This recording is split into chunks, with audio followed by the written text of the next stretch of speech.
सही है जो सही है वही अच्छा होता है।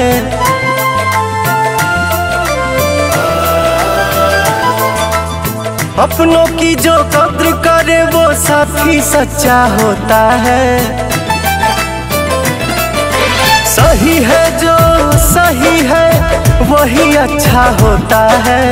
अपनों की जो कद्र करे वो साथी सच्चा होता है। मोदी जी ने दिल से भैया भेजा है पैगाम, संजय राय सिरपुरिया आज करते हैं ऐलान कि अब हर हाथ में होगा काम, हर जेब में होगा दाम। हर हाथ में होगा काम, हर जेब में होगा दाम।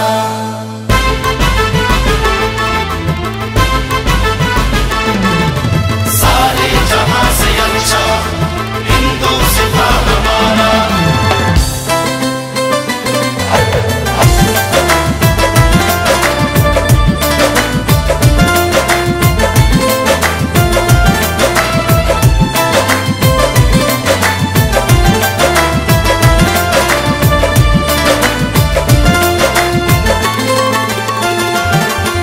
सपना युवा के सच होखी होई दुखवा दूर हो। रोजगार के अवसर नया मिली अब भरपूर हो।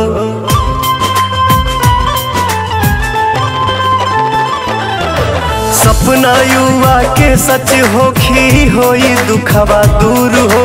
रोजगार के अवसर नया मिली अब भरपूर हो।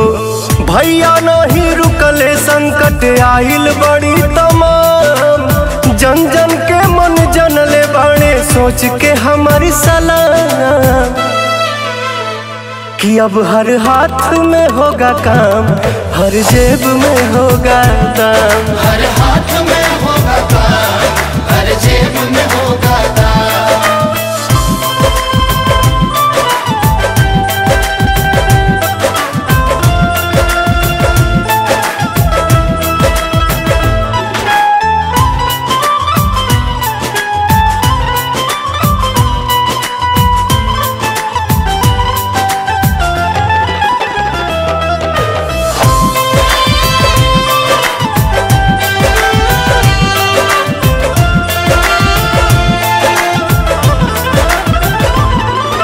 नेक नियत से आइल बाणे करी है भैया ने की हो।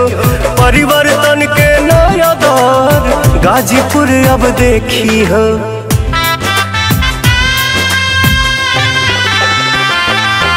नेक नियत से आइल बाणे करी है भैया ने की हो। परिवर्तन के नया दौर गाजीपुर अब देखी हो। सब कमाई खाई होता ऐसन इंतजाम, वादा बाई सबसे पवन सिंह के रहल जुबान कि अब हर हाथ में होगा काम, हर जेब में होगा दाम। हर हाथ